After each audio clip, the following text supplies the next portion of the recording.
Dementes Conectadas. 3 personalidades distintas desmitifican la salud mental. Carla Villet, Rodrigo Herbert y Basti Santoyo se quedan contigo hoy en Dementes Conectadas.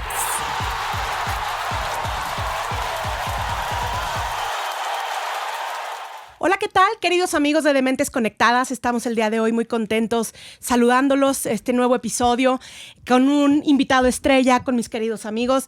Estamos gozosos, jocosos, como cada vez que estamos aquí con ustedes. Bienvenidos, bienvenida, Basti. Bienvenida, Carla, bienvenido, José, invitadazo por segunda vez. Muchas gracias. Y bienvenido, Rodrigo. Muchas gracias. Gracias a todos que nos escriben en redes, que nos siguen, que opinan, que están al pendiente también de los episodios. Estamos muy contentos de cómo vamos avanzando poquito a poquito, pero vamos hacia un buen lugar. El día de hoy inauguramos una nueva sección que se llama ¿Quién tiene que ir a terapia? Chot. O sea, ¿quién necesita ir a terapia? Pues aquí todos. Aquí todos y vamos, ¿no? Y allá Además, afuera también. Pero en esta ocasión vamos a invitar a terapia a aquellas personas que con esto de los aranceles se ha dado cuenta uno que las marcas de bolsas han estado en los dimes y diretes, ¿no? O sea, ¿qué pasa? Que los productores chinos empezaron a decir que en realidad no se gasta tanto en la realización de las bolsas de marca. Y salieron muchos influencers a quejarse y a decir que en realidad las bolsas de marca sí te dan un estatus, entonces valen lo que cuestan. Yo invito a todas esas personas que piensan que un objeto los hace mejores que los demás, que vayan a terapia, de verdad. O sea, en realidad puedes, si tienes el dinero, puedes comprarlo, si quieres, si te gusta, hazlo. Pero no te hace mejor persona, ni te hace más importante. O sea, no digas estupideces, ¿no? Claro, tu valor no depende de nada externo. O sea, de hecho, cuando tu valor lo estás poniendo en algo externo, más bien es el reflejo de que por ahí las cosas no andan bien. O sea, como tu valor lo estás poniendo en algo externo cuando pues debería de ser completamente al revés. o sea, en lugar de llenar vacíos, resuélvanlos, vayan a terapias en serio y vivan sintiendo que su valor es propio. No con O sea, alguien sí más. compren bolsas bonitas, pues.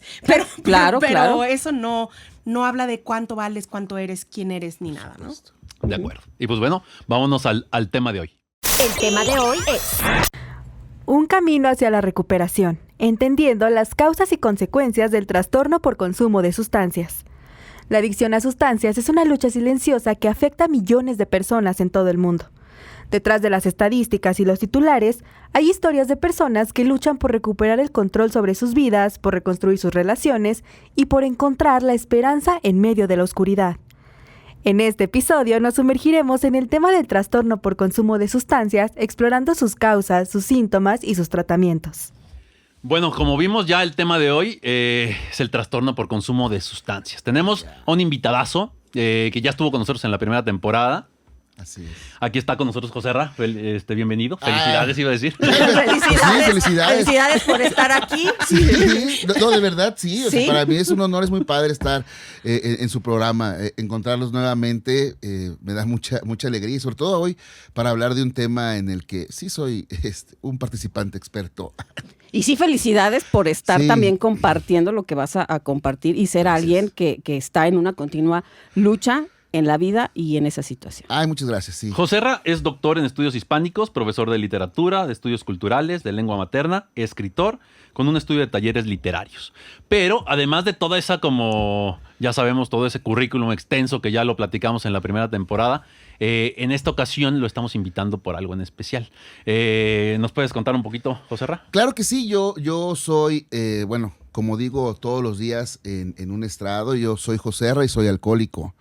Soy un alcohólico en rehabilitación, tengo ya más de 3 años limpio de alcohol y cualquier otra sustancia, ¿no?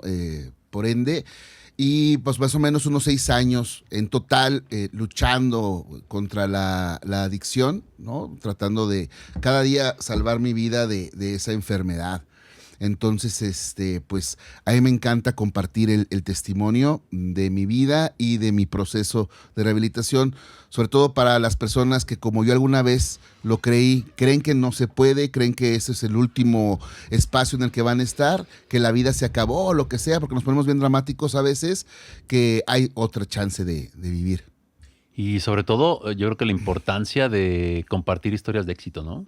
Sí, y fíjate que invitar a Joserra también rompe estereotipos en cuanto a las personas que tenemos la idea que pueden llegar a este tipo de circunstancias. O sea, luego pensamos que son esas personas que tienen una situación poco privilegiada y entre muchas cosas, ¿no? Social, económica, y pues no. También hay otras personas que pueden caer en ese tipo de situaciones porque lo podemos hacer todos. Realmente está muchísimo más cerca de lo que nosotros pensamos y por eso invitar a Joserra nos hace entender que cualquiera puede estar ahí y que también cualquiera, si entra en todo un trabajo espiritual y profesional, pues lo puede lograr salir de ahí. Así es. Y el bagaje cultural que tiene Joserra nos ayudará también como a expresar de una manera más sencilla también todo lo que queremos decir en relación a esto, más ¿no? desde de lo humano, ¿no? No nada más desde lo teórico, de entenderlo desde la ciencia, desde la psiquiatría y psicología, sino que nos compartas tu experiencia y tus vivencias, que son lo más enriquecedor. Sí, claro. Yo estoy dispuesto a platicar lo que sea, siempre. Perfecto, muy bien. Pues bueno, ¿cuál es la importancia de hablar de trastorno por consumo de sustancias? La importancia es porque en este país el trastorno por consumo de sustancias es un problema de salud pública. Es un problema de salud pública y los estudios recientes han mostrado que existen dos vertientes. Número uno, la disminución en la edad de inicio de consumo. Cada vez es menor. Cada vez encontramos que los niños, los adolescentes están consumiendo sustancias y hablamos de sustancias en general. Sería interesante en algún momento a lo mejor hablar únicamente de alcoholismo porque es un tema muy extenso, pero quisimos hacer algo como un poquito más general. Y muy normalizado lo del alcohol. Yo quedé sorprendida, creo que no pude dormir 3 días después del episodio de adolescencia, porque al enterarme que ustedes a los 14 años empezaron la verdad sí fue un impacto para mí, ¿no? Pues es de edad más normal, o cuando menos era. Ahora empiezan más jóvenes todavía los niños. Sí, y las mujeres, una característica que tenían es que empezaban después y ahora ya están también a la par, ya están disminuyendo la edad de inicio y eso sí es un problema. Además de esta disminución en la edad, también obviamente la facilidad de encontrar, de accesibilidad a las drogas cada vez es mayor, ¿no? Obviamente las drogas lícitas como el alcohol y el tabaco pues están cada vez más baratas, están más presentes, pero también las ilícitas, ya con estos nuevos sistemas de comercialización de la delincuencia organizada, pues cada vez está mucho Nada más mandas un mensajito y a la puerta de tu casa. Es correcto. Así es, por WhatsApp. Sí, literal. Y desafortunadamente, ¿sabes? Creo que desconocemos muchísimo qué significa estar abusando de alguna sustancia en especial, ¿no? Uh-huh. Para empezar, desconocemos qué significa, porque la Organización Mundial de la Salud y otras organizaciones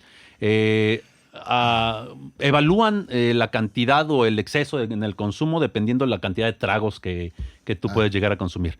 Pero ¿sabemos qué es un trago? O sea, ¿sabemos qué incluye un trago? Pues un vasito, unos 340 miligramos, ¿no? O digo, mililitros, ¿cuánto? Miligramos. Depende de la bebida, ¿no? Por ejemplo, en una cerveza sí son 350 mililitros aproximadamente, que sería la medida. Y ese es un trago. Ese es un trago. Es una cerveza normal, una ¿no? Cerveza, 350. Sí. Okay. Pero, por ejemplo, en un vino son 147 mililitros, que serían a lo mejor una copita. Una copa, ¿no? Yo imagino. Uh-huh. Y en destilados son 44.3 mililitros. O sea, el mezcal que a mí me encanta. Es 44.3 mililitros. O sea, un caballito. Ay, eso es un trago. Pero es que no hay un caballote. caballitos chiquitos, no un caballote. ¿No? Ya más. Sí, acá tipo Vicente Fernández. Sí. No, esos ya son dos. Caray. Ok. ¿Y qué es el consumo excesivo del alcohol? Según la Organización Mundial de la Salud, para las mujeres es más de 4 copas o más de 4 tragos por ocasión. Y en hombres, más de 5 tragos por ocasión. Oye, ¿más de 4? Más de 4. O sea, yo sí voy a una cena, sí me tomo 4 o más, la neta. O más. Uh-huh. Oye, pero o sea, 4 de cada una cosa o 4 ya en total. 4 en total. Serían 2 cervezas y 2 mezcales. Ese es tu máximo por ocasión. ¿Y qué es beber demasiado? Por ejemplo, en mujeres, más de 8 tragos a la semana. Y en hombres, más de 15 tragos a la semana. Eso ya es estar abusando del consumo. O sea, si un sábado salimos así casual, ¿no? Y me tomo 8 tragos. Ya y luego a la siguiente semana. No. Eso es lo de la semana ya. O sea, sí, la semana. Pero luego a la otra semana salimos y igual, ¿ya estoy abusando de las sustancias? Sí. Sobre todo, y puede ser que sales el viernes, te echas 4, sales el sábado, te echas 4, ahí ya estás abusando de las sustancias. En este caso del alcohol. En mujeres. ¿no? ¿Y en hombres? En mujeres, en hombres 15. Y eso tiene mucho que ver. El peso, la complexión. Sí, no, bueno, pues estamos más o menos a la paz. Y tiene mucho que ver también, obviamente, con la capacidad de acetilar la sustancia en el hígado, ¿no? Sí, lo de acetilar, sí, se me olvidaba lo de acetilar. ¿Qué es eso? De metabolizar el El alcohol. Exactamente. Pero, por ejemplo, en embarazadas, con una copa o con una cerveza ya es un abuso de alcohol. Y en niños o en menores de 21 años también. Ya se considera abusar de la sustancia si estás consumiendo mínimo o al menos una Oye, pero vamos a ponernos así como recios. La neta, o sea, ¿a quién conocen ustedes que no se los echan? No, claro. O sea, Pues a mis hijos. bueno, no, pero- pero me refiero como ya en gente Sí, ya. adulta. ¿A quién conocen ustedes que no se echen 4 tragos en una noche? No, difícilmente, yo no conozco a nadie. Difícilmente. O sea, yo sí a lo mejor sí conozco a alguien, pero no es la mayoría de la gente. No es. Y eso me hace pensar y reflexionar, pues que hemos como normalizado muchísimo más el consumo, sobre todo específicamente de alcohol, como si fuera algo que no trae consecuencias, que no trae problemática, cuando vamos a ver el día de hoy que sí trae mucho más. Muchos problemas. Y creo que es uno de los problemas, normalizar, ¿no? Sí, el alcohol está completamente normalizado en la sociedad desde el inicio de la cultura. Desde el inicio de la cultura gastronómica.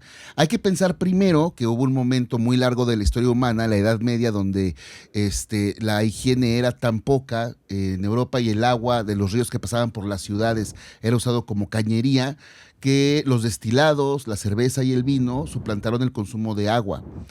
Desde ahí, culturalmente, hemos aceptado que el alcohol forma parte de nuestra dieta diaria como cultura humana y que hay, por ejemplo, distintos tipos de alcohol para distintos tipos de alimentación.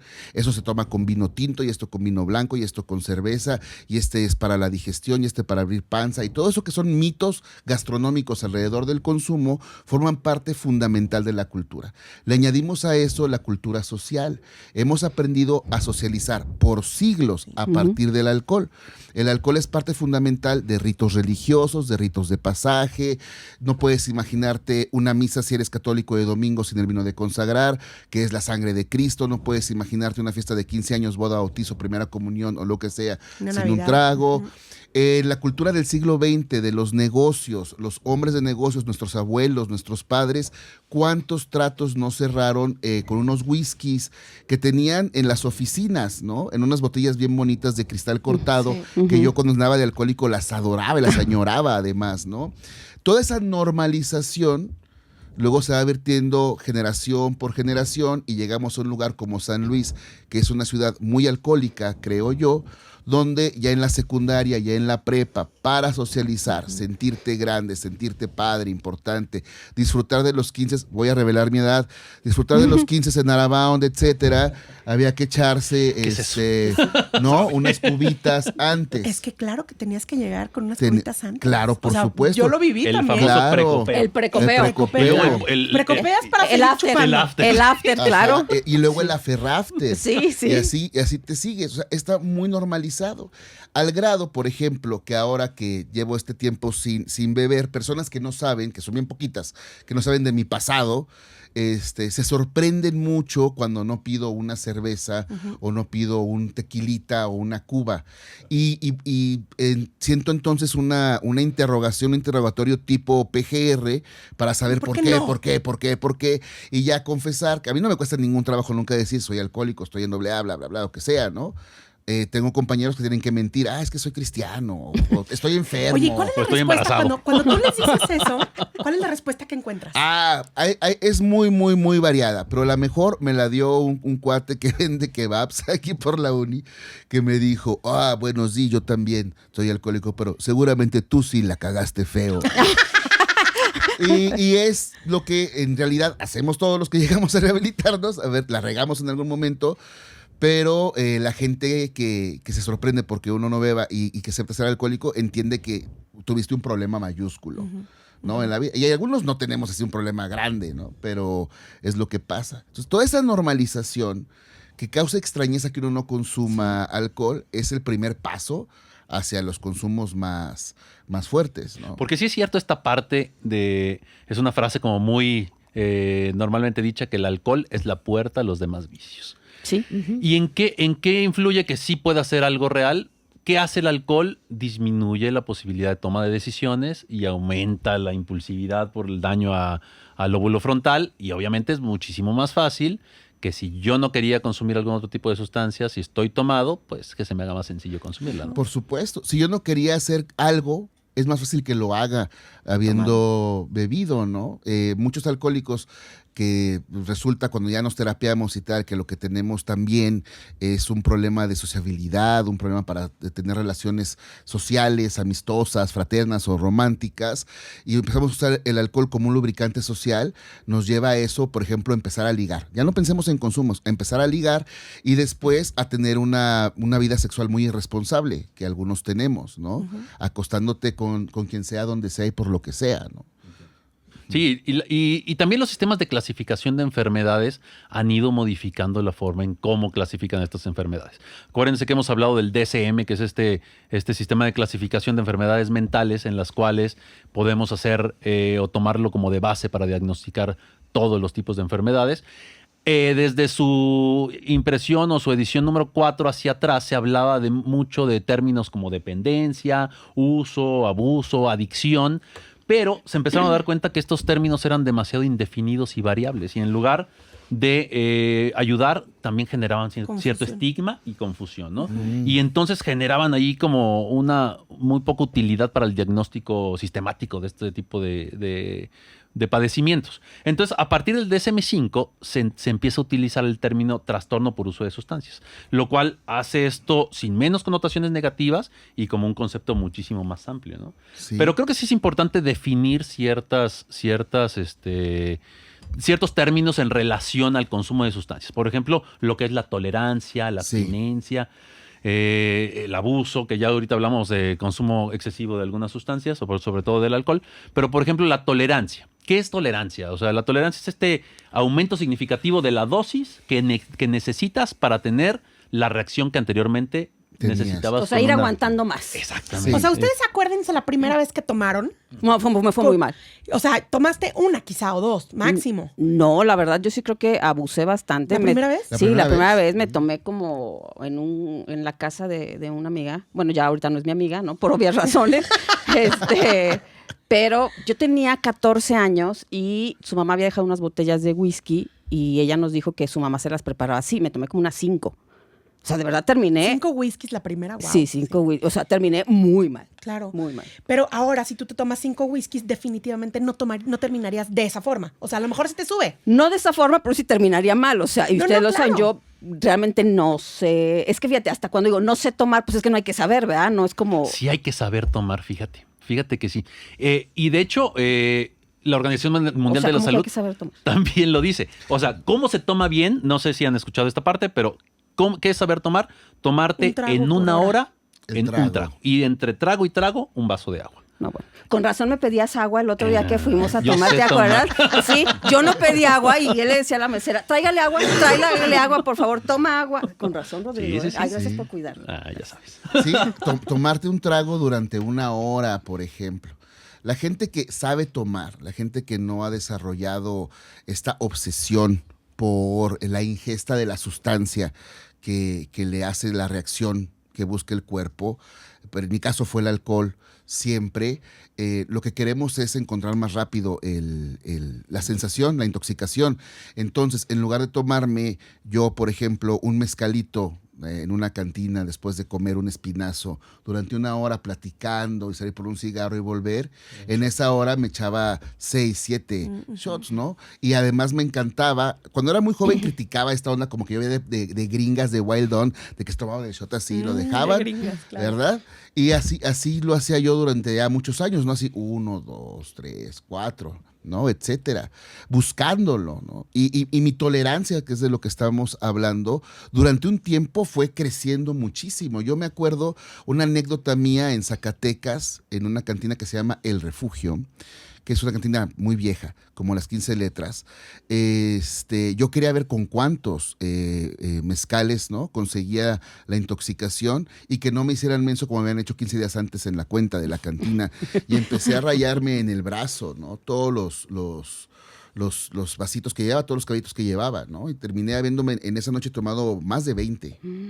¿no? En Que eso un es más de una espacio. botella. Sí, fácil, es más de una botella, ¿no? Yo solo. Y bueno, el grado de tolerancia varía entre cada persona y también varía entre cada sustancia, ¿no? Obviamente solemos ser más tolerantes a ciertas sustancias y estamos hablando aquí, no nos vayamos tan lejos, hasta del café, Claro. ¿no? La cafeína también, Sí. bueno, es una sustancia que puede generar síntomas de dependencia, síntomas de abstinencia y obviamente síntomas de tolerancia. Y seguramente aquí tenemos diferentes tolerancias al café. Tú te tomas 2 y ya valiste. Sí, ya estoy con los pelos parados y después de las 4 de la tarde ya Yo no no duermo. duerme. Exacto, exactamente, ¿no? Entonces, bueno, aquí entra entonces la definición de qué es intoxicación. Es este desarrollo de un síndrome específico de sintomatología física posterior al consumo de cualquier tipo de sustancias. Esto va a ir cambiando dependiendo la sustancia. Obviamente tenemos sustancias más activadoras, sustancias un poquito más depresoras y obviamente los síntomas de intoxicación va a ser totalmente diferente. Y hablando de la abstinencia, que en situaciones anteriores se hablaba de que para tener dependencia había que tener abstinencia y tolerancia, ¿no? La tolerancia ya la explicamos y la abstinencia son estos síntomas que aparecen cuando dejamos de consumir después de cierto tiempo la sustancia que regularmente estamos consumiendo. Que no es la cruda. La cruda Que es otra. sí es la Que sí cruda. es la cruda. Si tienes cruda, es Es síndrome de abstinencia. abstinencia. ¿En serio? Claro. Sí, ¿Y cómo se quitan algunos la cruda? Tomando Bebiendo una Yo más. con azúcar. Eso está bien. Sí. Pero hay gente que toma y dicen, vamos a conectarla. A conectarla, sí. No estás conectando nada, estás disminuyendo los síntomas de abstinencia y en realidad haciendo que el cuerpo esté tranquilo con este tipo de Es de lo consumo, que ¿no? pasa. Fíjate, Sí. o sea, como que creo que es importante enfatizar que si sí estás cruda, es porque es un síndrome de abstinencia. Es correcto. O sea, Claro. me refiero de haber, pasaste de cantidad, exactamente. sí. Y que tu cuerpo está requiriendo la sustancia, por eso la gente se aliviana cuando se echa una michi. Ujú. O sea, porque entonces como que regula un poquito y a nivel sistema nervioso central, como si se tranquilizara, no es la palabra que es real, pero como si se Se nivelara. estabiliza. Exactamente. Sí, de hecho, una de las preguntas que se hacen en un grupo de AA a una persona cuando llega por información, se le lee un cuestionario que contesta cada quien en privado. Una pregunta clave es si has bebido alcohol este año por la mañana. Por la mañana quiere decir al despertar. O sea, si te despertaste a las 3 de la tarde, vale como tu mañana, ¿no? O sea, lo que sea. Que es nada más para que tú entiendas que pues no es un comportamiento socialmente ni médicamente sano beber luego alcohol después de haber bebido alcohol. ¿Por qué? Porque significa que lo que estás queriendo es paliar el síndrome de abstinencia. Y si tienes síndrome de abstinencia, es que ya estás desarrollando el alcoholismo. Es correcto. Y aquí, por ejemplo, ¿por qué se hicieron estas modificaciones en los sistemas de clasificación? Porque, por ejemplo, existen pacientes a los cuales se les recetan ciertos medicamentos que pueden generar datos de dependencia o de abstinencia y no por eso se puede decir que esos pacientes son adictos a estos medicamentos. ¿Qué medicamentos pueden generar esto? Como los opioides, los benzodiazepinas, por ejemplo, la oximetazolina, los corticoides. Entonces son medicamentos que tienen que controlarse muy bien e ir disminuyendo dosis. Obviamente, aquellos pacientes que abusan en el uso y que no siguen indicaciones y que en realidad sí necesitan el uso del medicamento para sentirse bien, sí también pueden desarrollar un trastorno por consumo de sustancias de estos medicamentos, ¿no? La cuestión aquí es que el trastorno por uso de sustancias va a involucrar un comportamiento patológico en que los pacientes continúen utilizando la sustancia a pesar de saber que les está afectando Sí. en diferentes áreas de su vida, ¿no? Estamos hablando en cuestiones de pareja, en cuestiones laborales, accidentes automovilísticos, legales. Check. Es que ¿Sí todo vas? empieza a girar en torno a la bebida. Sí. Y tú adecuas tu vida en torno a, y no nada más a la vida, ¿no? A cualquier sustancia. Mira, yo lo había explicado así alguna vez antes. Seguramente no es mía la imagen, pero la he repetido tanto que es muy mía ahora. Yo sentía que mi vida era como un acto de malabarismo y que tenía la pelota del trabajo, la de mi relación de pareja, la de mi familia, la de mis amigos, la de mis hobbies y la del alcohol. Y estaba ahí. Y con el tiempo, la pelota del alcohol empezaba a pesar más. Y para poder seguir malabareando, tenía que ir soltando hasta que nada más me quedé con esa pelota. Solté el trabajo, solté mi pareja, solté un perro, solté mi familia, solté todo, ¿no? Por eso mismo, porque el alcohol no podía dejarlo. Y poco a poco, o sea, no es que uno se desatienda de todo luego, Claro. va Sí. siendo paulatino. Ujú. Así, atención, si alguien escucha esto y conoce a alguien que le preocupa su consumo de lo que sea, ponga atención a lo que ha ido dejando de lo que hacía, para saber. Fíjate que una de las partes, yo trabajé en el Instituto Temazcali un par de años como terapeuta. El Instituto Temazcali es un instituto aquí en San Luis Potosí que se encarga del tratamiento Y de rehabilitación. pacientes con consumo de La sustancias. adicción. También tiene el área de psiquiatría infantil. Pero una de las preguntas que les teníamos que hacer a los pacientes era qué tipo de problemática tenían alrededor de su consumo. Y entonces, cuando había bronca de familia, cuando había bronca, pues que ya en el trabajo ya empezaste con problema, que si ya fuiste a la escuela ya medio pedo, que si ya te pararon el trancho y ya tuviste que dar mordida. O sea, cada uno de esos era como un check. Sí, pues otra vez todo yo. Sí. Yes. Y evidentemente que mientras más problemática vaya juntando, o sea, mientras más problemas en las diferentes áreas, pues evidentemente el problema es más grave, ¿no? Claro, y desafortunadamente muchos no tienen la oportunidad de ir palomeando el resto de las casillas, ¿no? Con un accidente automovilístico por consumo de alcohol suelen perder la vida muchas personas a lo largo del Pues año. de hecho, la muerte principal de los jóvenes es esa, o sea, Es los correcto. Es esa. accidentes automovilísticos por consumo de sustancias. Es correcto.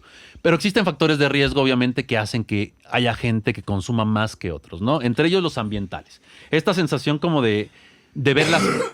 Es que una disculpa por Carla, porque Oigan, se le está saliendo el pulmón. Sí. Déjenme les digo que me dio la mala influencia. La semana pasada estuve con influenza y ahorita ando todavía medio recuperándome. Entonces, esta tos de perro es porque traigo las No, secuelas. y ya está bien, porque lo hubieran Sí. escuchado la semana pasada. Sí, ya.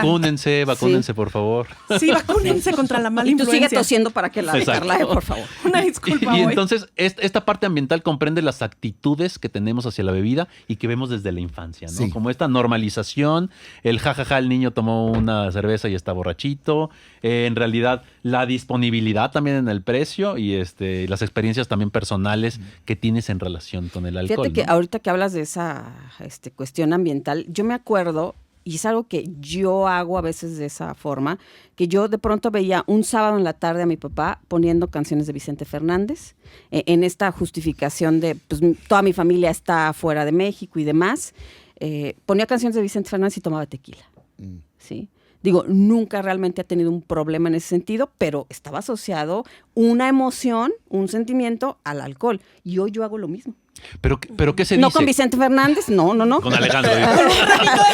Con Ramito Violeta, con el niño y la boda. No. Con Dandy Flow. Sí. Oye, ¿pero qué se dice? Mejor que tome en mi casa a que tome en otro lado. Claro. No. Ni en tu casa ni en no. otro lado, porque entonces estamos fomentando la normalización del consumo de sustancias, ¿no? Así es. Existen también, obviamente, factores genéticos y también fisiológicos, ¿no? En esta parte se habla de que hasta 40-60% de las personas que tienen un familiar cercano con consumo de alcohol tienen la probabilidad de consumir de manera excesiva el alcohol, ¿no? Y el riesgo va a ser muchísimo mayor para aquellos que tienen más familiares que con este tipo de trastornos, ¿no? Se han hecho estudios en relación al hecho de adopciones donde estos niños que fueron adoptados por otras personas que no tienen problemas de alcohol, desarrollan problemas de consumo de alcohol porque sus padres biológicos tenían el problema. Sí, o sea, si ya traes la carga genética, que la traes, o sea, y además le aunas la parte ambiental, es ahí donde hacen explosión, ¿no? Bomba. Sí, entonces digo, se habla del gen del alcoholismo, ¿no? Y tú tienes el gen del alcoholismo. Mande. Y pues sí hay que tener ahí cuidado cuando existe como mucho problema en familia, ¿no? Sí, fíjate, en mi historia de vida fue muy importante para mí entender lo del gen del alcoholismo porque en mi casa, en mi familia nuclear, yo soy el único alcohólico. Ponía mucho de ejemplo a mi hermano. Cuando mi hermano fue un joven, adolescente, mutante, fue un desmadre y se ponía sus borracheras y tenía pleitos en los antros. Y después, 20 y tantos años, mi hermano se normalizó sin ningún tipo de terapia, nada, como que avanzó, digamos, psicológicamente en la vida y tal, ¿no? Entonces mi hermano ya rara vez es cuando se toma una cuba o algo así con sus amigos los jueves o algo así. Mis papás no toman nada. En la casa siempre hubo una cantina enorme, porque mi papá, ya sé, entre hombres, hablando de sociabilidad, se regalan botellas en cumpleaños y eso. O sea, una cantina enorme que nadie tocaba, que luego yo me acabé después, ojo. pero que nadie tocaba. Entonces yo no entendía cómo yo era el alcohólico y nadie más, hasta que, claro, fui abriéndome a la experiencia familiar, revisando, y entiendo que el papá de mi mamá, mi abuelo que ya falleció, sí tenía también un problema de alcoholismo grave que nunca se trató. Yo conviví con él en mi infancia, pero después él se divorció y se fue de la ciudad, y lo veía una vez al año en Navidad, y se ponía pedo una vez al año en Navidad. Y yo decía, bueno, pues es que es mi abuelito y es normal, ¿no? Que se le subieron las copas. Y a partir de ahí ir revisando, ¿no? Y entender que sí, que había una predisposición en mí, que no lo he dicho hasta ahorita, pero eso es algo muy importante en toda labor terapéutica sobre las adicciones, es ir descubriendo cuáles causas previas a tu adicción no son realmente una culpa ni una responsabilidad personal. Hay otras que sí, pero hay unas como la carga genética que ahí estaba, ¿no? Claro. Y Diego, creo que aquí la importancia de la psicodinamia en este tipo de padecimientos es importante, ¿no? Fíjate que a mí me parece bien interesante poder entender al paciente con un consumo de sustancias, no desde esta perspectiva de juicio y no desde esta perspectiva de apuntar y de decir, por vicioso, por malo, es que si tú quisieras, podrías. Sí. Es que yo creo que es cuestión de que nada más le eches las suficientes ganas y con eso, ¿no?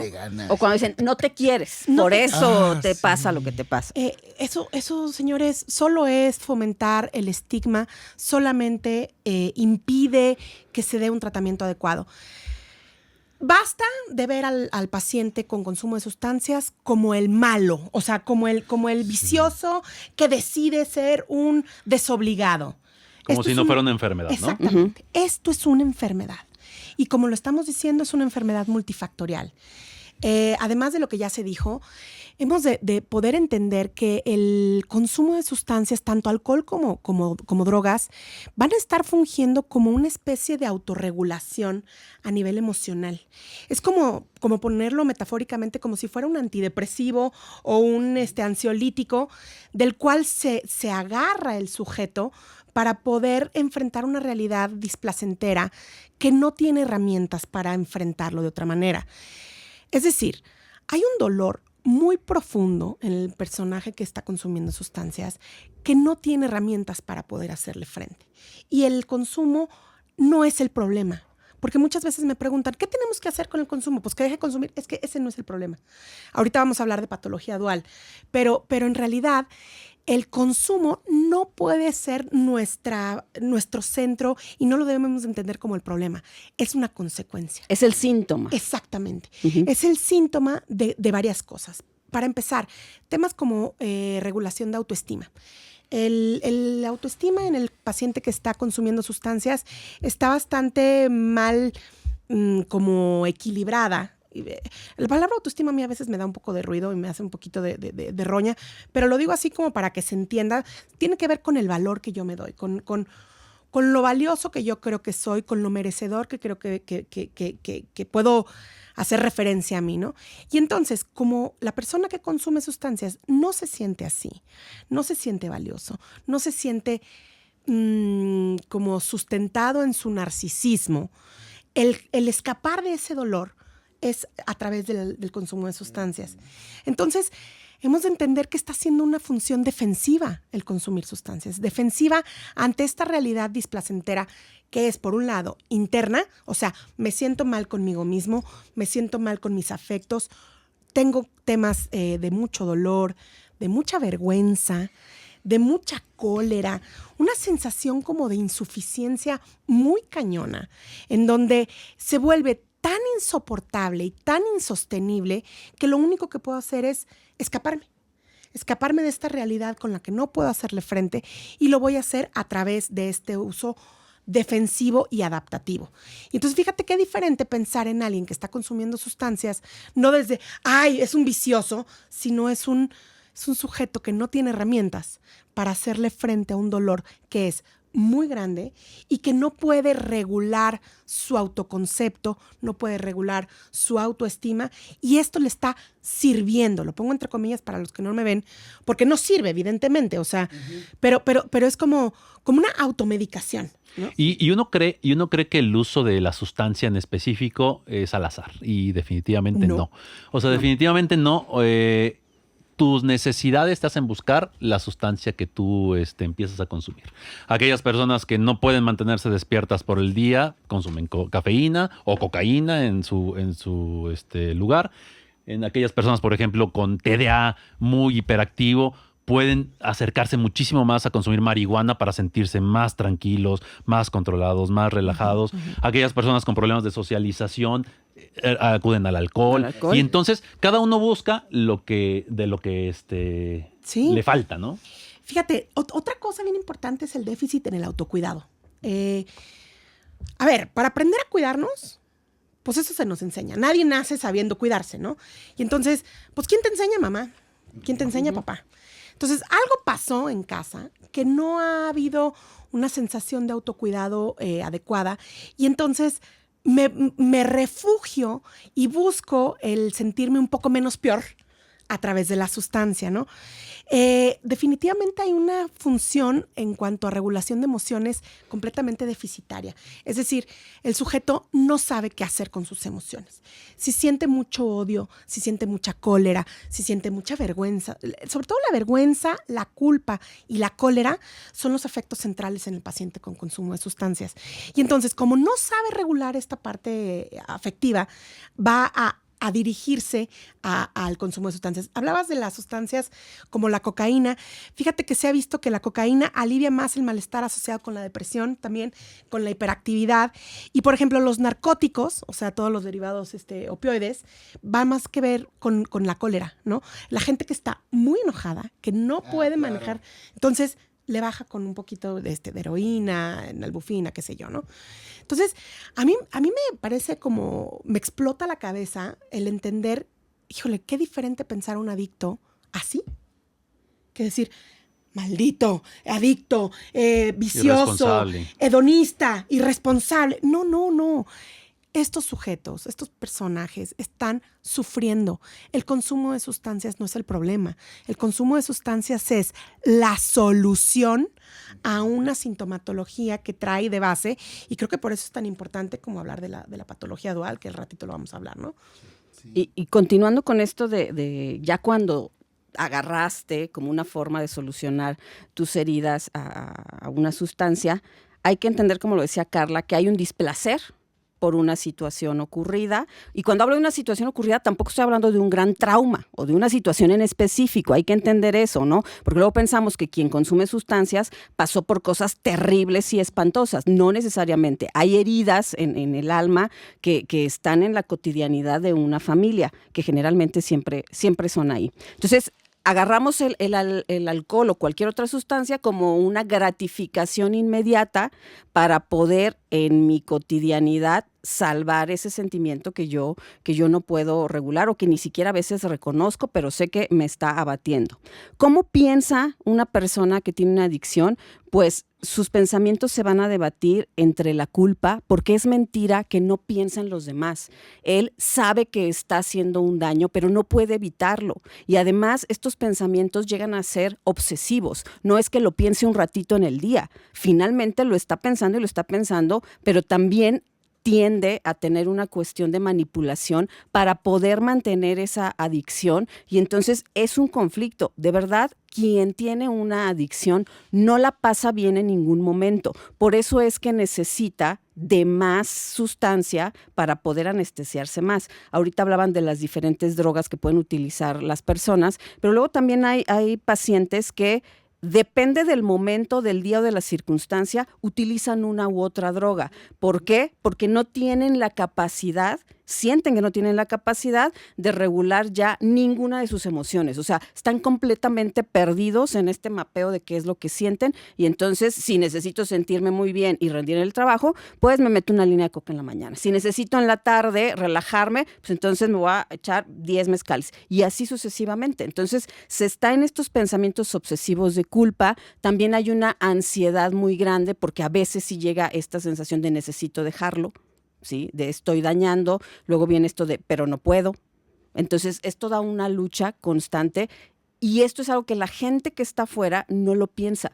Piensa que es un me vale madre mi alrededor y yo voy a consumir y así. No, es una persona enferma. Porque cuando alguien se enferma de cáncer, no lo apuntamos de esta manera y no decimos, es que tú quieres, o sea, si quisieras, la verdad ya estarías sanando, échale ganas. Ahí nadie cuestiona nada, ¿no?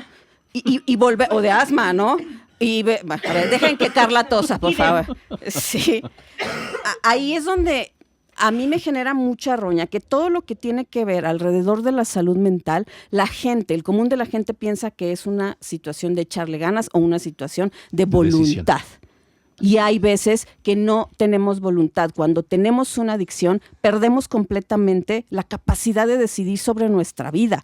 Hemos perdido esa oportunidad de decir esto sí, esto no, porque también el juicio está ya en algunos momentos muy, muy comprometido, ¿no? Que ojo, el tratamiento sí es multidisciplinario, pero ahí sí el paciente es el que tiene la responsabilidad mayor de que ese tratamiento funcione. Porque ¿no? ¿qué esperaríamos dentro de esta mentalidad de la persona adicta?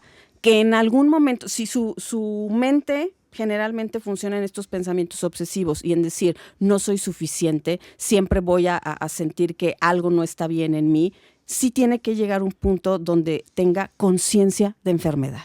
Sí. El día que eso sucede, hay cosas que empiezan a cambiar. Probablemente no se va a curar o no va a generar una rehabilitación en un mes, en 2. Pero cuando tienes conciencia de enfermedad, empiezas por lo menos a no dejar de manipular. Y algo que es muy importante en las personas adictas es la mentira. Ocupan la mentira como una cuestión funcional para ellos para poder mantener la adicción y, aunque parezca increíble, no afectar a los demás. Así es. Ahí está la clave, que es súper compleja, de lo que pasa en la mente, en el cerebro de un adicto o de una adicta, ¿no? Que es una lucha contra uno mismo, contra la sustancia, contra la sociedad, en la que las herramientas de las que disponemos en el momento en que estamos activos son las peores. Son las peores herramientas. La mentira, el engaño, el secreto, la flagelación, la conmiseración, un montón de cosas. Hablabas hace ratito de la música de tu papá, etcétera. Hay todo un aparato de objetos culturales que nos ayudan a los adictos a sentirnos todavía peor para que funcione mejor la terapia alcohólica, ¿no? Que, por ejemplo, la música es primordial. Yo detesto a José. No. Ay, no, ¿qué pasó? ¿Qué te pasa? Basta. José, no. Basta. A José Alfredo Jiménez, ¿no? Ya. Y demás, ¿no? Porque están programados para eso. Pero de todo lo que están diciendo hay un montón de cosas que entiendo y puedo reflexionar, ¿no? En primer lugar, entender que los adictos no somos culpables ni viciosos ni nada, es un primer paso para que los adictos acepten entrar a un tratamiento de rehabilitación. Lo que decías es muy cierto. Nadie te puede, de entre todas las enfermedades que existen, nadie te puede obligar a rehabilitarte de las adicciones, ¿no? A lo mejor, en un caso súper extremo y raro que no debe de pasar, alguien que no se quiera curar de un cáncer lo pueden amarrar y meterle la radiación hasta que se cure, ¿no? Contra su voluntad. Pero de la adicción, el adicto va a encontrar donde sea que meterse.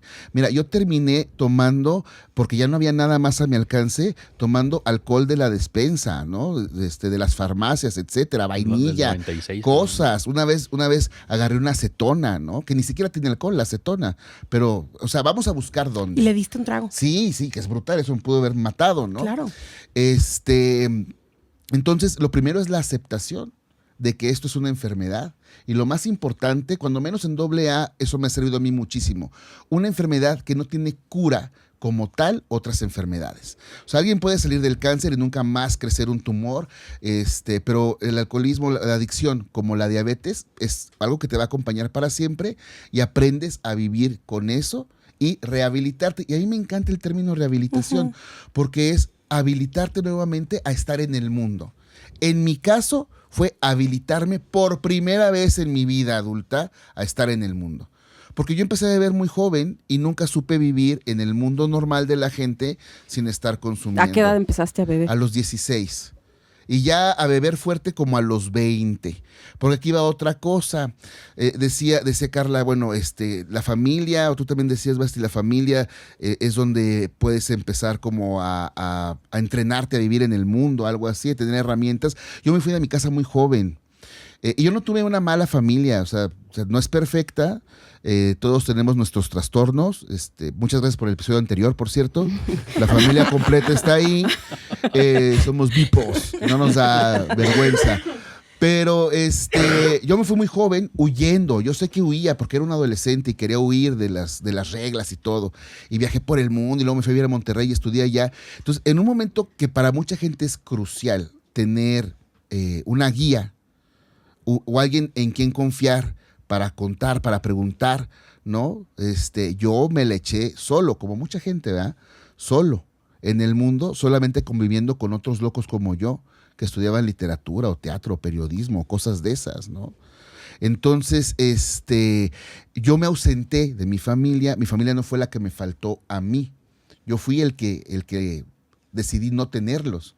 Y luego todavía después me cambié de país y más años fuera, ¿no? Y fui desarrollando mi alcoholismo. Y sí es verdad. Mientras peor me iba sintiendo, mientras peor iban saliendo las cosas en mi vida, más me iba yo metiendo en el ciclo del alcohol, que yo tengo conciencia de que tengo ese problema desde 2012, ¿eh? O sea, desde entonces tengo conciencia de esto. Pero no sabía que podía haber otra solución. Porque además, y volvemos a lo multifactorial, socialmente estaba yo entrenado a pensar que el alcohol era necesario en mi vida, para socializar, para vivir, para comer, para lo que sea. ¿Cómo pensar en renunciar al alcohol? Y cómo también, ahorita que hablabas de carreras como filosofía, como literatura, están relacionadas algunas carreras a consumos de diferentes sustancias. Sí, por ¿no? supuesto. Sí, era lo que te iba a decir. Digo, y no hay genio que no tengamos vicios, Es correcto. ¿no? O sea, la verdad. Con lo que tengamos los genios o quiénes. Sí, o sea. Claro, o sea, esto de las adicciones, o sea, yo tengo muy, muy, muy concientizado que soy un adicto. Uh-huh. Que nada más he renunciado a consumir alcohol, pero tomo mucho café. En un descuido que me pasa cada 3 días últimamente, me clavo 1:30 en TikTok, ¿no? Que es, por ejemplo, en un descuido que me pasó como en octubre de hace 2 años, me meto en un frenético ritmo laboral, que también me da la adrenalina o las cosas que no es que carezca de ellas en el mundo real, es que me da flojera, pereza, pena, vergüenza, lo que sea, encontrarlo en los lugares comunes del resto de la gente.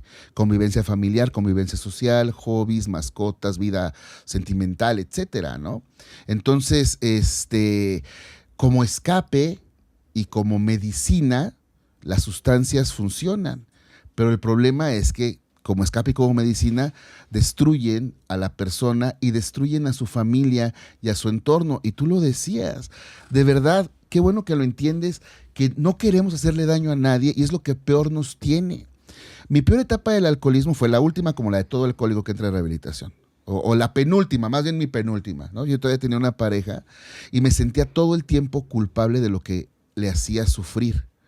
Y entonces yo comencé a hacer algo que suena totalmente tonto ahorita, pero me parecía lógico entonces. Y era, bueno, como no la quiero molestar, me voy a desaparecer.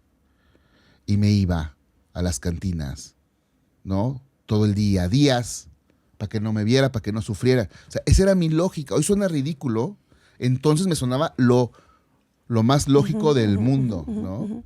Me choca mi trabajo, no me gusta ir ahí. Llego pedo, güey, pues qué, ¿no? Ni se van a dar cuenta, ni les importa, ¿no? Hasta que me empecé a quedar dormido ahí, etcétera, ¿no? Y yo no quería afectar a nadie, o sea, yo no quería afectar ni a esta chava, ni a mi mamá, ni a mi papá, ni a mi hermano, mucho menos quería afectar a mis estudiantes, que era lo que más me gustaba en el mundo.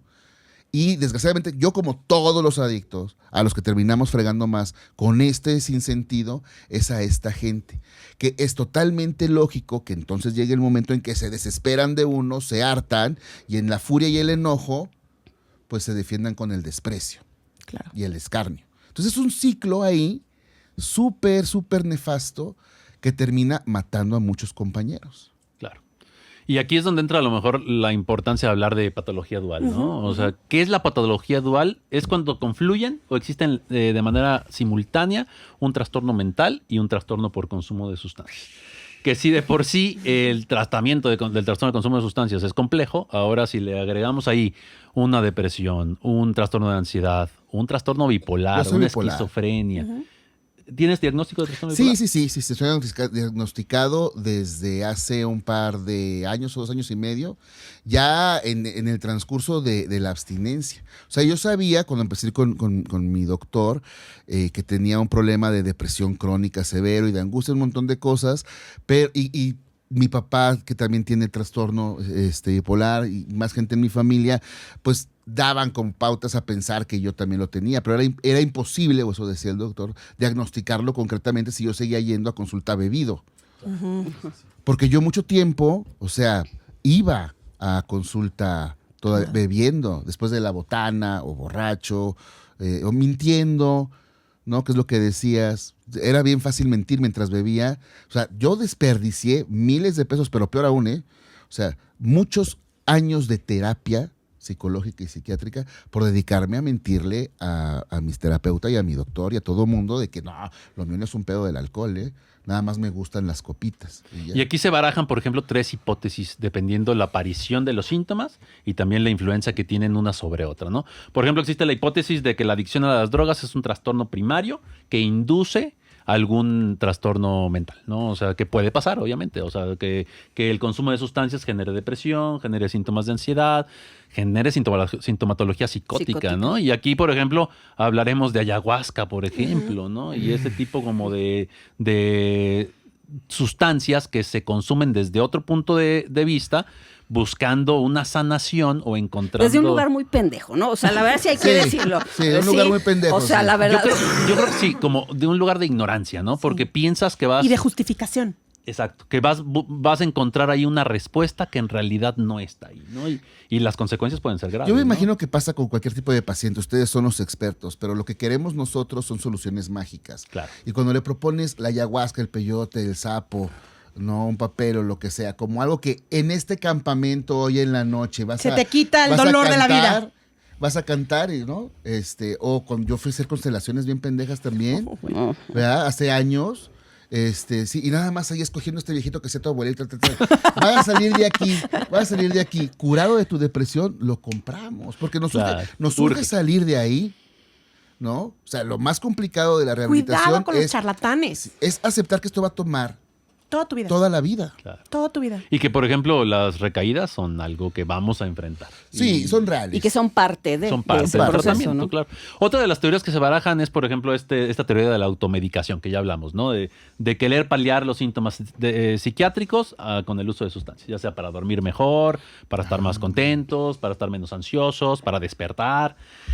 Y también, bueno, la otra teoría es la aparición de ambos como confluyendo, que existan algunos factores de estrés o algunos factores de vida que pueden llevarte tanto a consumir sustancias como a desencadenarte un trastorno Fíjate psiquiátrico. que en mi paso con el tratamiento ahí en el Instituto de Mascali, pues era todo el día ver puros pacientes. Yo estaba en el área de rehabilitación, entonces todo el día era ver 8 pacientes diarios. Pura gente fina. Sí, pura gente con trastorno de consumo de sustancias.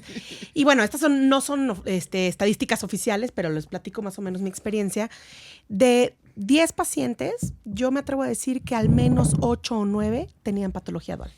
O sea, alguien que cubre criterios de trastorno por consumo de sustancias casi nunca llega puro. Puro me refiero con solo el consumo de sustancias. Claro. O sea, lo que más veíamos era depresión, bipolaridad, ansiedad y TDA.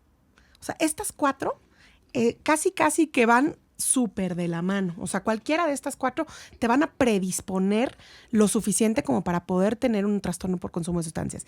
Y sobre todo entender que si no se trata esta patología, el consumo de sustancias no va a mejorar. O sea, si tú tienes TDA y no lo tratas, si tú tienes bipolaridad y no la tratas, si tú tienes depresión, ansiedad, el que sea. Y al revés también, ¿no? Claro, o sea, tiene que ser un tratamiento conjunto. Entonces, pero no lo puedes como separar. O sea, por eso, señores, el problema no es solo el consumo de sustancias, ¿no?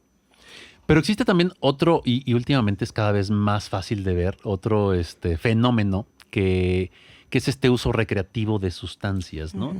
Que bueno, a ver, sabemos que desde muchos años, como habías dicho, José Ra, se han utilizado las sustancias para diferentes cosas, ya sea para cuestiones religiosas, para buscar la iluminación, para mejorar el ánimo, para mejorar el rendimiento, por ejemplo, con algunas sustancias. Pero también es cierto, por ejemplo, en la cuestión sexual también se utilizan ciertas sustancias para mejorar Los ostiones. para mejorar, por ejemplo, Y los mezcales también. para mejorar, por ejemplo, la potencia sexual, pero también la elasticidad, por ejemplo, los poppers llamados que se usan en el sexo. ¿Qué son esos Los poppers son inhalantes que ayudan a relajar músculo liso y entonces a lo mejor para una penetración va a ser muchísimo más fácil que no tengas un problema, ¿no? O sea, porque ahora estás más flojito y cooperando. Y la cuestión aquí es, en realidad, ¿qué tanto debemos de no satanizar también ese tipo de consumo? Visto desde la óptica de que es un consumo recreativo y que estamos en una edad en la cual la posibilidad de que esto genere un problema es menor, ¿no? O sea, ¿a qué me refiero? Obviamente se ha relacionado el uso de marihuana en adolescentes con una mayor incidencia de esquizofrenia, pero, por ejemplo, el uso de marihuana en adultos de manera ocasional pudiera ser, pues ya es legal en muchos estados de Estados Unidos, ¿no? Entonces, pudiera ser algo que sí te ayude como de manera recreativa con tus cuates para relajarte un poquito y en realidad las consecuencias no van a ser tampoco tan importantes, ¿no? Ay, a mí se me hace complicado pensar que se queda en uso recreativo. O sea, no lo sé. Tengo como mis reservas. Pero sí pasa, ¿eh? O sea, sí pasa el hecho de repente como el alcohol. O sea, el alcohol de manera recreativa pues está bien tolerado y te echas tu copita, te echas tu cerveza, no pasa nada. ¿Por qué no te echas tu gomita, te echas tu churrito y no pasa nada también, no? Claro, es que no hay que satanizar ningún consumo de nada. O sea, hay muchísima gente que no va a desarrollar una adicción. O sea, habemos quienes nos enfermamos de esto o lo despertamos la enfermedad y ya valimos y no podemos volver a hacerlo. Pero jamás satanizar ningún tipo de consumo. Ahora, una cosa es microdosearte con una gomita y decir que te microdoseas cuando llevas 50, ¿no? Claro, en el sí. día. Y ahí Es lo mismo que me pasaba a mí con los mezcales o con los whiskies, ¿no? Ahí fíjate que me pasa mucho en la consulta, que me dicen mis pacientes, oye, ¿qué tan malo es que consuma diario marihuana? Y le digo, a ver, ¿cómo le llamas a una persona que consume diario alcohol? No, pues alcohólico. Ok, bueno, pues es la misma cosa, ¿no? O sea, no es lo mismo el fin de semana con tus cuates, echarte una gomita, echarte una fumadita, a todos los días y que eso esté afectando también tu rendimiento, ¿no? No es lo mismo y no hay que satanizarlo, pero tampoco hay que normalizarlo ni romantizarlo. Yo solo he probado marihuana una vez en mi vida. Carla me dijo un día hace poquito que pensaba que yo consumía generalmente. Ay, ella te ofreció. Ajá. No, me dijo, yo pensaba que tú Vende. consumías. No, tantos años de conocerla y creía que yo era así, ¿no? Bueno, el caso es que yo vivía en Argentina y pues en Argentina creo que es El choripán y la marihuana. el choripán, los asados y la marihuana. Y el tango. Y el tango. Bueno, el caso es que es los papas. es una sociedad realmente como muy, muy avanzada para como luego estamos los mexicanos, y eso de las drogas estaba muy normalizado. Entonces, esa vez me acuerdo que era el Mundial del 2006. Por cierto, le Ya ganó estás grande, Argentina. Basti. Sí. Ay, sí, ¿verdad? La gente va a hacer cuentas. Le ganó Argentina a México y ese día pasaron el churro familiar, así le llamaban, ¿no? Ajá. Tenía un cuate que vivía con 2 colombianos y él. Entonces, bueno, pasados el churro familiar, yo pues dije, yo no voy a hacer el desprecio. ¿Quién soy yo? Entonces, pasaron el churro y yo consumí. De verdad me fue muy mal. O sea, había consumido alcohol, cabe mencionar. Entonces, me fue bastante mal. La pachipeda. Sí. Qué bueno que quien estaba ahí, si era mi cuate, me cuidó, no pasa nada, vomita, lo que sea. Entonces, digo, no, al final no tuvo ninguna consecuencia, pero hoy que lo pienso, digo, a ver, no sabía yo, no tenía nadie en Argentina, ¿no? Estaba yo sola.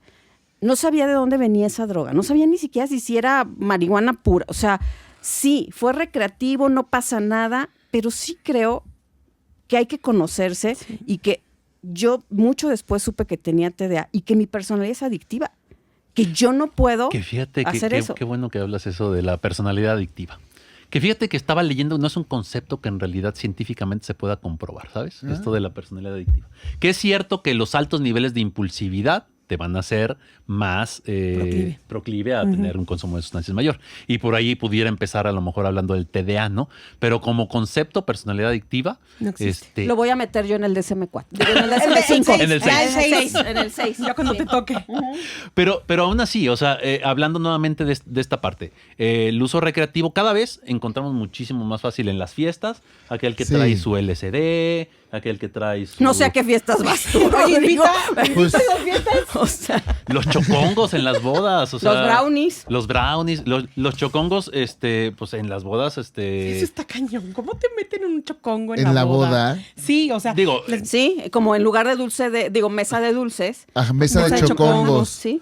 Wow. y entonces está normalizado. No es legal todavía, pero a lo mejor lograr, y eso, bueno, yo creo que no va a entrar en este programa, pero esta discusión de la legalidad de sustancias es más en el compleja. país es muy complejo, pero a lo mejor pudiera haber una reducción en el consumo de sustancias ilegales y de sustancias que también no sabemos de dónde proceden, ¿no?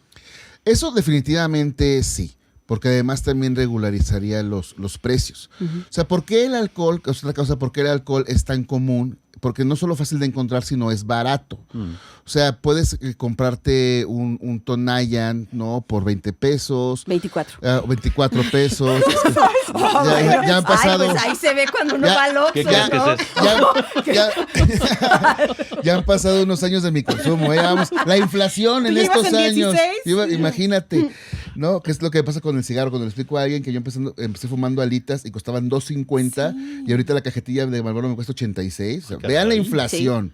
Bueno, pero es muy fácil, ¿no? Ahorita hay una promoción, sale el comercial en YouTube a cada rato es un 12 de tal marca por 100 pesos. Es muy barato, ¿no? Ir por una miche, por un litro de azulito, de lo que sea. Azulito. Entonces, la gente que no consume alcohol, que prefiere drogarse con otras sustancias, va a ir a lo fácil y lo barato, y ahorita lo fácil y lo barato está siendo el fentanilo y tal en las colonias, que entonces, si tú regularizas las drogas recreativas de una manera en que tengan acceso fácil a unos honguitos en bolsita, o a un churrito en el Paradise, o algo así, tal vez podría funcionar para que la gente no ande buscando un foco allá en las colonias más peligrosas de la ciudad, ¿no? Y lo mismo, grabar más, que es lo que nos hacen a los que fumamos tabaco, grabar más el alcohol de ciertas gradaciones, o sea, grabarlo más para que sea más caro, ¿no? Ir hacia ello, etcétera. Buscar opciones más sanas, porque algo que pasa con muchos rehabilitados, y yo los entiendo, es que se vuelven así como unos apóstatas del alcohol y de las sustancias, y las odian, y quieren quemar los oxos, y cierren las malditas cantinas en los vicios, y etcétera, ¿no? No va por ahí. Yo pienso que hablan desde la envidia porque ya no pueden volver a meterse, si quieren Oye, vivir bien. y antes de empezar ya a hablar de tratamiento, Joserra, ¿qué opinas tú de estos exadictos, sobre todo en el alcohol, que se ha visto mucho, que de repente como que dejas de ser adicto y te vuelves ya ahora terapeuta? Gurú, sí, Terapeuta, gurú de gurú. O que pones tu clínica. Tu clínica Ajá. de psicología, sin haber Sí. sido Jesus psicología, Christ. pero No, o que lo estudian por correspondencia. también, No, y pero ya. o sea, pasas como de alcoholismo, como si fuera como un desarrollo normal, ser alcohólico y después ya terapeuta. No, no es así. No es así. No es en este caso, Sí, no, señores. Sí, Así como- sí. El consumo de alcohol y de sustancias no es una universidad. No. Es que luego hay gente que lo dice así en los grupos, ¿no? La universidad. Güey, tú entiendes cuál es tu problema, el tuyo, el que tú viviste, porque cada quien entiende cómo es su adicción, pero como decimos en los grupos, tu alcoholismo es alcoholismo y el mío es el mío, y son distintos.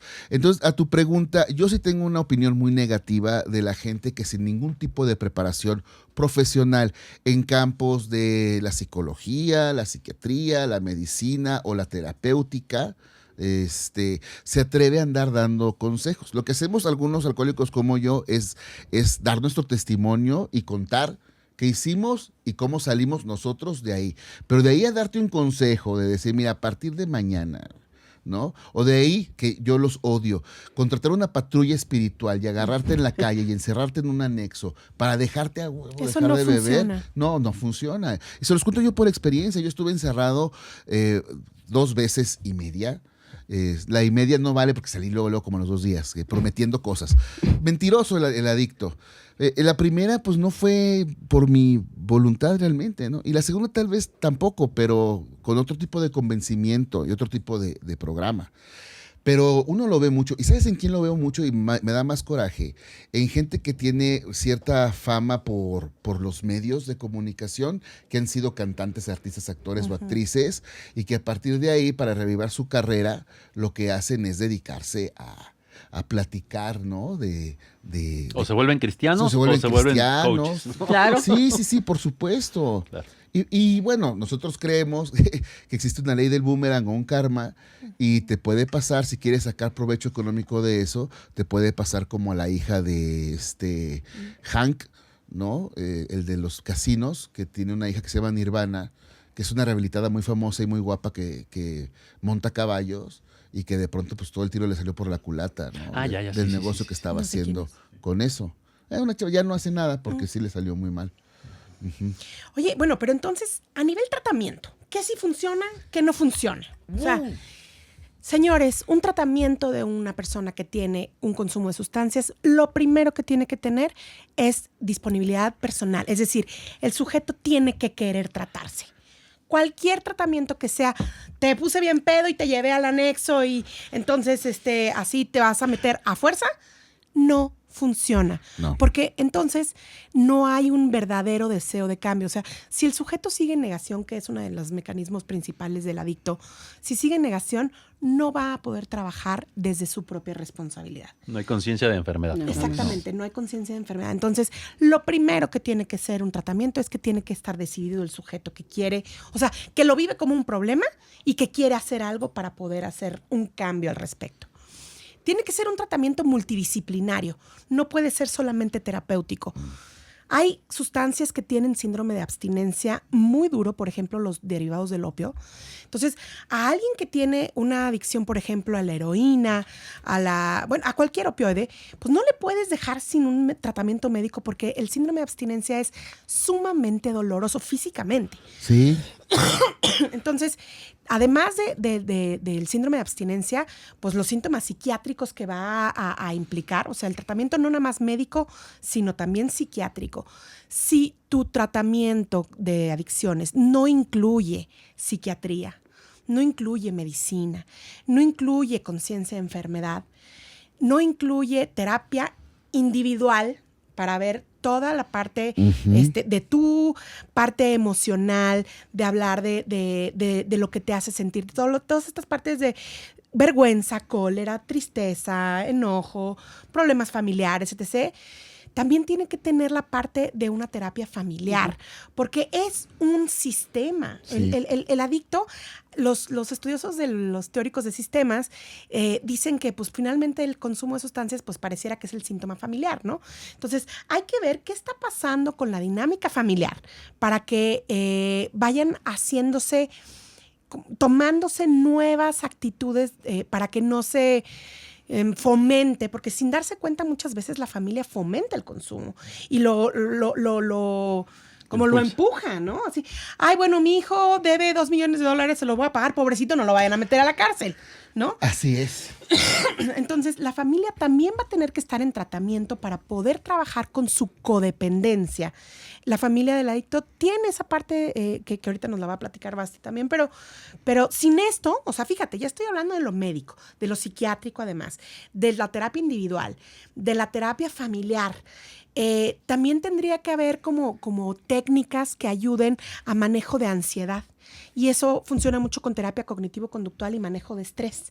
Entonces, temas de respiración, temas de manejo de ansiedad, temas de meditación, ayuda muchísimo, ¿no? Y también la parte de AA. AA ha sido una base importantísima en el tratamiento, pero no puede solo ser AA. No. O sea, desconfía de los grupos que de AA te dicen solo AA y deja medicamento.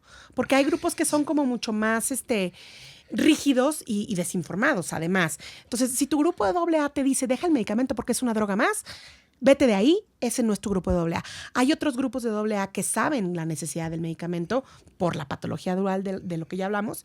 Y entonces, si tú tienes un conjunto de todo esto que ya acabo de mencionar, tienes muchísimo mayor probabilidad de tener una recuperación mejor. O sea, te va a ir mucho mejor. Si no, desconfía de los que te metieron a fuerza, desconfía de solo el grupo de AA, desconfía de las constelaciones familiares, o sea... O solo de la iglesia, hay gente que se mete a una iglesia y claro, dejan de consumir, pero a ver... No, le llaman la borrachera seca, ¿no? Sí. O sea, hay muchas cosas que no, puedes estar no consumiendo, pero el problema no se ha quitado. No se ha quitado. ¿no? Sí, el jurar, ¿no? Que juran, y sí lo cumplen, o sea, sí lo cumplen. Sí, pero el día que se termina se meten un... Todo lo que debían. Un bacanal. Sí, yo nunca juré, pero he sabido de gente porque me han contado que pueden jurar y luego van a pedir un permiso y pagar el permiso. Ay, qué padre. Entonces llegan con el padre y dicen, padre, es que son los 15 años de mi hija. Y ya, le dan 500 pesos, ya, le firma el permiso de 2 días y órale. No ya puede ser sigue. posible. Ven como con Dios todo es negociable. Sí, todo me han contado. Pero tienes toda la razón, o sea, la rehabilitación viene con una terapia, pues también multifacética, para una enfermedad multifactorial. Yo conozco mucha gente que solamente con un grupo de AA han dejado de beber, pero también son personas que probablemente no tengan estos problemas psiquiátricos o familiares o tan profundos como otras personas. O si los tienen, les sirve para dejar de beber, que eso es muy importante. Si quieres dejar de consumir algo, lo importante es que no lo consumas. Entonces, si el grupo te sirve para no consumir, bueno. Pero el trabajo en profundidad sí tiene que venir por muchos lados. Es lo que les decía de lo que es la rehabilitación. O sea, yo tengo un grupo base, o sea, un grupo fijo de AA. Voy a otros, por ejemplo, hoy en la mañana fui a otro que es el grupo con el que yo empecé, entonces ya además los puedo ver cuando estoy de vacaciones y voy algunas veces. ¿Cómo llegaste ahí, José? Un familiar me llevó a ese, porque él está ahí, el esposo de una tía mía. Ahí me llevó, es un grupo que él hizo, es un grupo pero puros veteranos, ese me gusta, puros señores que ya tienen como 40 años, sobre 25 años, entonces es otro tipo de terapia y me gusta verlos ahorita porque ya se la cotorrean muy chido y dan buenos consejos de vida, son gente mayor. Pero tengo mi psiquiatra, al que durante algún momento lo veía cada semana, a veces con mayor frecuencia, muy al principio de esto, pero se ha ido espaciando ya el seguimiento, ¿no? Ahora estamos son varios meses que no lo he visto, pero bueno, está siempre al pendiente. Tengo que hacerme una litemia, por cierto, estos días. Para que vean.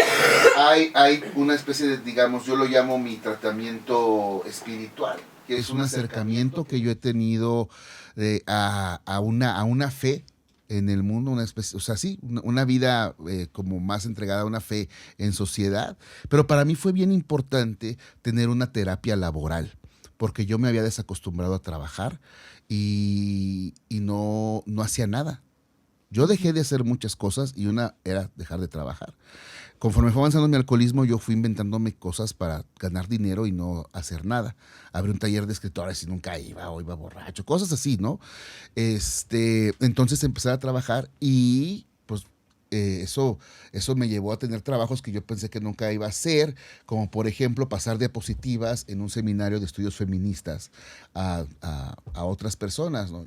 Eso me ayudó a bajarle a mi ego, a trabajar mi humildad, acompañado todavía en ese tiempo de una terapia psicológica individual como tenía que ser, porque la terapia de AA es grupal, es sentarte con un grupo de personas, escuchar y luego fumar un cigarro y tomar café e irte. Pero como ni siquiera puedes responder ni nada, es pura catarsis. Sí, para quien no conozca cómo funciona el grupo AA, o sea, hay una tribuna y entonces se elige un tema y la persona va, no sé, por ejemplo, hoy vamos a hablar de la borrachera seca.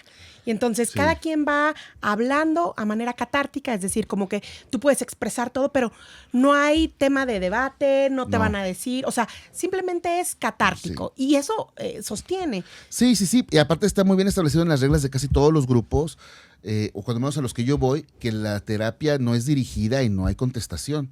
O sea, tú no le puedes hablar directamente a nadie y nadie te puede hablar a ti.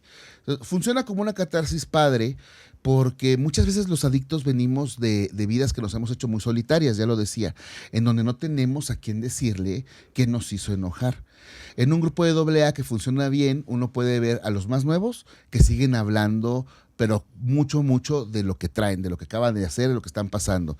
Y los más viejillos, como los que veo hoy en la mañana, me gusta, porque hablan del problema de hoy. ¿no? O sea, no manches, venía acá y un señor se me cerró en el carro, maldito pendejo, este país que le está pasando, pero es por las motos, cuestan tan baratas, maldito Electra, que existen 15 minutos, no, de verdad, son cosas reales que escuché hoy, 15 minutos, tranquilo. ¿Qué es lo que necesita a veces un adicto? Porque si no tiene ese espacio, se va a ir a meter a un Oxxo por una botella y se va a desquitar ahí. Por ejemplo. Pero en la terapia de AA, para sustituir la ausencia de una terapia guiada, existe una figura que para mí ha sido muy benéfica, que es la figura del padrino. En inglés le llaman el sponsor, que es otro miembro del grupo que, por favor, si alguien de AA me escucha, tiene que tener mucho más tiempo que tú en el programa y haber demostrado que su vida ya se alivianó, ¿verdad? Y sobre todo que se parezca a ti en problemas, en vida o en algo, alguien con quien tú puedes platicar directamente de lo que traes, de lo que has hecho o de las dudas que tienes ahora en la vida y te puede guiar. El programa de AA tiene 12 pasos. Algunos son muy espirituales y otros son más, pues digamos, normales, ¿no? Más terrenales. Mi paso, yo creo que para mí el más fundamental al que hay que llegar, o hasta ahorita es el que yo, digamos, habré llegado, es el cuarto paso, en el que uno tiene que confesarse a sí mismo, al poder superior, que sea como quiera que lo veas. Yo, por ejemplo, mi poder superior es el poder de Grayskull. Yo le hablo al poder de Grayskull y le digo lo mío, y a otro ser humano. Ese otro ser humano es tu padrino. A él le dice, ¿sabes qué? La neta, nunca lo puedo decir en tribuna, pero cuando yo andaba en la actividad, atropellé a un güey en el periférico y me di a la fuga y nunca supe qué pasó. Y he cargado con eso durante 12 años y estoy seguro que por eso yo estaba todo el tiempo bebiendo, ¿no? Y el padrino ya te guiará, etcétera. Te dan guías. Yo tengo un muy buen padrino. Te dan guías para vivir bien en sociedad y bien en comunidad, socialmente, y responsable contigo mismo. Pero a lo que voy con todo este rollote es, ese padrino tampoco sustituye a un terapeuta de verdad. Claro. Yo tengo compañeros y compañeras de grupos que ahí se quedan, y está bien si hasta ahí llegaron y están chido en la vida, pero a menos que tu padrino sea Sigmund Freud, o Neta, o Jacques Lacan, busca a alguien que estudió y si no confías, porque hay mucha gente en AA que dice que nada más un alcohólico puede escuchar a un alcohólico y tal, lo cual no es cierto. Es como pensar que solo un chef mexicano puede hacer tacos, eso sí, es falso. Hay terapeutas expertos en adicciones, ¿no? O sea, hay muchas otras opciones más allá. Lo que yo sí pienso es que si uno quiere vivir chido en la rehabilitación, tiene que ir más allá de AA, pero no abandonar AA o NA o cualquier grupo de 12 pasos que tengas. Hay narcóticos anónimos, alcohólicos anónimos, jugadores anónimos, neuróticos anónimos, codependientes anónimos, todo eso aquí en San Luis. Y ahorita que hablaban de la familia, un grupo que ha sido fundamental en mi propia rehabilitación, por lo que ha ayudado a mi familia, es Al-Anon. Que también tiene su versión Al-Atin. ¿Nos explicas un poquito qué implica ese grupo de Al-Anon? Sí, mira, lo que yo sé es que Al-Anon es el grupo, yo lo llamo así, de las víctimas del alcohólico y del adicto. Su familia y amigos que fueron más seriamente afectados, porque viven con él, porque son su marido, su mujer o lo que sea, se juntan a hacer una terapia muy similar a la nuestra. Tienen literatura, tienen 12 pasos, hacen su catarsis y a partir de ese modelo terapéutico se acompañan para entender algo fundamental, que la enfermedad del adicto es la enfermedad del adicto y que la familia no puede volverse una presa o generar una codependencia hacia esa adicción. Yo conozco gente en Al-Anon que ha tenido que abandonar a su suerte a sus familiares adictos, para que ellos salven su propia vida. Y eso es algo muy fuerte y es de lo más fuerte de todo el problema de la adicción, pero es verdad. En la clínica donde yo me rehabilité al principio, tuve un gran terapeuta, se llama Ricardo Garza. Cuando llegaba una familia y preguntaba, ¿qué podemos hacer la familia? Decía, huyan, váyanse, déjenlo aquí o lo que sea y vengan cuando yo les hable. Pero ni nada, ustedes salven su vida, ¿no? Y eso está muy bien aprenderlo. Te quita, cuando ya viviste una adicción, te quita muchos corajes y odios. O sea, por ejemplo, yo entiendo que la gente de mi pasado, amigos, parejas, incluso familiares, colegas, estudiantes, etcétera, que decidieron no volver a verme, hicieron lo mejor por sus vidas. Y no soy una víctima de nada, ¿eh? Ujú. Pero ese tipo de terapia es la que aprenden en Al-Anon Pero y en qué gran Alatín. trabajo que tú el día de hoy puedas voltear y decirlo y compartirlo desde esa forma.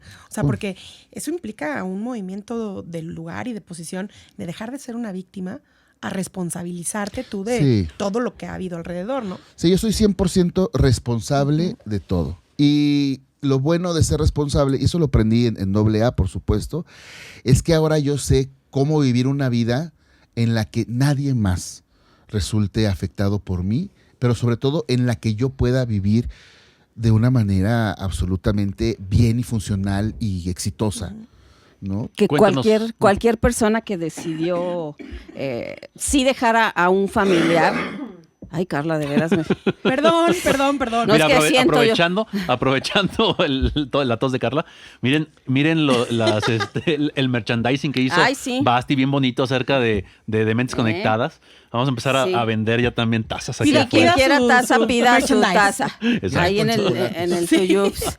Pero sí, háblanos un poquito más de la Terminados. familia del adicto, Basti. Bueno, las familias de una persona con adicción tienen una estructura que de una u otra manera favoreció que pudiera ser posible esa adicción. Cuando ya está la adicción presente, lo que sucede es que la familia tiene roles de acuerdo a una codependencia. Luego escuchamos mucho este término, ¿no? Vamos a poner que hay una persona con una dependencia a alguna sustancia y los codependientes, que son ese sistema, son las personas que creen que en algún punto la ayuda que yo dé va a poder sacarte de ese problema o de esa adicción, lo cual no es así. Esta es una parte muy dolorosa de las adicciones. Porque tienes que abandonar a la persona que está enferma, aunque la ames. Hay muchos roles, bueno, no muchos, pero hay algunos roles que existen en las familias, como por ejemplo el rol que puede tomar cualquiera, no necesariamente tiene que ser un papá, una mamá o hermanos, cualquiera lo puede tomar. Por ejemplo, el rol del rescatador, o sea, va a ser ese miembro que va a sentir toda la responsabilidad de salvar a ese adicto de lo que sea. Va a ser esa persona que dice, si mi familiar robó tal cosa, yo voy a hacer o voy a enmendar esa situación. También está el cuidador, o sea, esta persona que se va a imponer a sí mismo, y vuelvo a lo mismo, no tiene que ser un papá o una mamá, se va a imponer a sí mismo cuidar a esa persona con una adicción ante las consecuencias que pueda tener, principalmente ante las consecuencias físicas luego de una adicción. Va a estar también el rebelde, que va a ser este miembro de la familia que muchas veces va a tener acciones paralelas a la adicción de la persona en cuestión, como para desviar la atención de esa adicción y entonces mantener cierto equilibrio en esa familia. Generalmente esto el rol de rebelde lo va a hacer algún hermano o alguna hermana en cuestión de una familia, así papás e hijos, para que sientan los papás que pueden estar equilibrados pudiendo con todos los problemas y no nada más se centren en la emocionalidad y en el sufrimiento del problema del hijo adicto. Va a haber también el rol del recriminador. Va a ser esa persona que constantemente te va a estar señalando y que no va a entender la enfermedad y que ni siquiera va a estar, o sea, que es un poco también la mentalidad de la persona adicta, no va a estar en posibilidad de llegar a tener conciencia de que es una enfermedad, ¿sí? Y muchas veces no nada más recrimina a la persona que tiene una adicción, recrimina a quienes lo pueden ayudar o a quienes pueden hacer algo. Todos estos roles de los que yo les hablo, al final ayudan a mantener ese círculo de la adicción. No son roles que yo les pueda decir, hay que tenerlos, tú puedes tomar uno de estos y entonces la cosa va a mejorar. No, lamentablemente tienes que irte de ahí para que sea la voluntad de la persona adicta la que lo lleve a tener conciencia de enfermedad y entonces pueda salir de eso. Sí, fíjate que algo muy, muy grueso que pasó. Yo viví la última etapa de mi adicción En casa de mis papás, yo no tenía dinero, había renunciado a mi trabajo, todo. Incluso perdí mi coche, o sea, que lo estacioné un día y nunca supe dónde quedó. Bueno, un año después lo encontró la policía, etc. Bueno, en fin, ¿no? Ya me da risa todo eso. Pero bueno, yo ahí la tuve que vivir ya todo quebrado. Y ahí fue donde me di cuenta de estos roles que habían tomado en mi familia. Mi hermano ya se había ido, ya se había casado y todo. Yo ocupé el que fue su cuarto, de hecho. Y me acuerdo mucho que yo empezaba a esconder las botellas. Bueno, siempre las escondí mucho tiempo, pero en esa casa. Y mi mamá empezaba a buscarlas. Y se convirtió como en este juego de Tom y Jerry, ¿no? De gato y el ratón. A ver si las iba a encontrar esta vez. Y en la tarde, en la noche, en la mañana, que me levantaba cuando fuera, ya estaban acomodadas, ¿no? De donde las había encontrado mi mamá, etcétera. Ese rol. Pusimos un restaurante juntos un rato y me acuerdo un montón que yo escondía siempre botellas en el coche que traía y me salía a dar la vuelta y ya volteaba y ya estaba mi mamá ahí viéndome tomar, ¿no? Etcétera. ¿No? Yo no sé si le causaba alguna especie de placer descubrirme, pero ella está muy consciente de esa dinámica que entablamos entre ella y yo y mi adicción. Y la de mi papá también ahí, que se volvió el que decías, el recriminador, ¿no? Eso se volvió súper tóxico, al grado de que entonces el doctor les dijo, antes de que me fuera a la clínica, que la única solución que él veía para todo es que yo terminara en la calle viviendo abajo de un puente y ahí, si no me moría, eso era súper trágico, no pasó. No pasó, no vivía abajo de un puente. Estuve como a 15 días, pero no pasó. ¿Okay? Pero que eso iba a ser, ¿no? O sea, había que dejarme ya, ¿no? El tocar fondo, como dicen. El tocar ¿no? fondo, y los fondos que tengas que tocar, pero no solo tú, sino tu familia, tu pareja, quien quiera que esté contigo, tiene que tocar sus fondos también. Sí, fíjate que yo creo que es bien importante para la familia que está viviendo esto, entender que nada de lo que tú hagas o dejes de hacer va a incidir en el consumo de tu adicto. No. O sea, tú traes una fantasía de tratar de ayudar o de tratar de recriminar o de tratar de controlar, pero date cuenta que no te va a funcionar y que lo único que está pasando es que estás acabando con tu vida, acabando con la relación con esta persona y no estás solucionando el problema. No, yo he conocido parejas que se han embarazado para ver si ya con el niño Ya o la cambia. niña ya cambia. No. Y ya traen un niño a una familia más disfuncional todavía. Nada de lo que tú hagas o dejes de hacer va a incidir en el consumo del adicto. Eso es única y exclusivamente de él o de ella. Deja de cargarte esa responsabilidad. Afortunadamente hay historias de éxito, ¿no? Como Sí. la de Joserra. Sí. Y también como la de otra persona que nos escucha en Puebla, que se llama Saludos a Puebla. Tony Santaella. Tierra del camote. Ay, de las semitas. paciente mío desde hace un par de años y afortunadamente Exalumno mío, saludos. exalumno de Carla, que próximamente vamos a ya llegar al alta. Que felicidad dar de alta a los pacientes, Así es. así como cerrar ese ciclo. Sí. Ayer di de alta a una paciente, después de mucho rato, también a Erika, saludos, que también nos escucha. Y uno se siente también realizado, ¿no? Sí, Como muchísimo, das muchísimo. ese cierre con cada persona y a ver cómo incide. Yo les doy un pastelito. Ah, Así muy de bien. chiquito. Wow. No, Muy así bien. como de felicidades porque este es tu primer día de la salud mental ya Qué reconociendo. bonito. bonito. Yo les doy un abrazo. Ah, no, yo abrazo. Pero bueno, Tony nos compartió su historia. Vamos a leerle un poquito. Y en relación a esto, recuerden que ustedes pueden mandar también comentarios que quieran que digamos por acá, sus historias también para ejemplificar muchísimo más los diferentes temas de los que hablamos. Dice, primero que nada, bueno, da las gracias, me da las gracias como terapeuta, pero empieza. Me acuerdo que cuando empecé mi proceso ya tenía un problema considerable, una falta de autoestima increíble, me dañaba a mí mismo física y mentalmente, existía un odio profundo por mi propia existencia, además de mi consumo de sustancias que empieza desde que tengo aproximadamente 15 años. Tal vez inconscientemente buscaba sedar todas esas emociones que me hacían sentir mal de por medio de las sustancias y las relaciones, las cuales diría que eran mis mayores adicciones. Me acuerdo que en un principio me obligaron a ir a terapia psicológica y psiquiátrica con otros terapeutas, pero yo al tener poca disposición no hubo un gran avance. no ponía de mi parte. En fin, mientras más pasaban los años, mi consumo aumentaba y poco a poco ya no podía ocultar los problemas que me carcomían por dentro. En distintas ocasiones busqué ayuda, pero no funcionaba, pues no tenía una verdadera convicción sobre mi decisión de buscar un cambio. Yo verdaderamente acepto hasta la fecha que me encanta el placer que me traen las sustancias y las relaciones, pero con el tiempo me di cuenta de que no todo lo que te trae placer es necesariamente lo mejor para ti. A pesar de muchos intentos de dejar de consumir, no lo lograba y cada vez era peor la recaída. Perdí a muchas personas importantes en mi vida y eventualmente perdí una parte de mí. Cuando salgo de la preparatoria para estudiar, yo quería estar en filosofía o en música, pero claro que estas no eran opciones en mi casa, por lo tanto me decidí por psicología, que terminé dejando porque logré entrar en ingeniería en audio durante la pandemia. Bueno, después de aproximadamente 9 años de consumo de distintas sustancias, ya estaba empezando a presentar muchos problemas. Falta de atención, de motivación, sentía que la depresión y la ansiedad aumentaban cada vez más, empecé a comer cada vez menos, dormir menos y vivir mucho menos. Existía, más bien no vivía. En desesperación, después de una recaída por enfermedad, hablé con un psicólogo al cual le agradezco mucho el apoyo. Me dijo que si realmente quería dejar de consumir, tenía que estar verdaderamente convencido de que era lo que quería hacer. Pues yo ya le había dicho que ya me desesperaba ser tan hipócrita, de estarme prometiendo cosas y no cumpliendo. Además, mis problemas ya no solo eran míos, empezaban a afectar a mis seres queridos.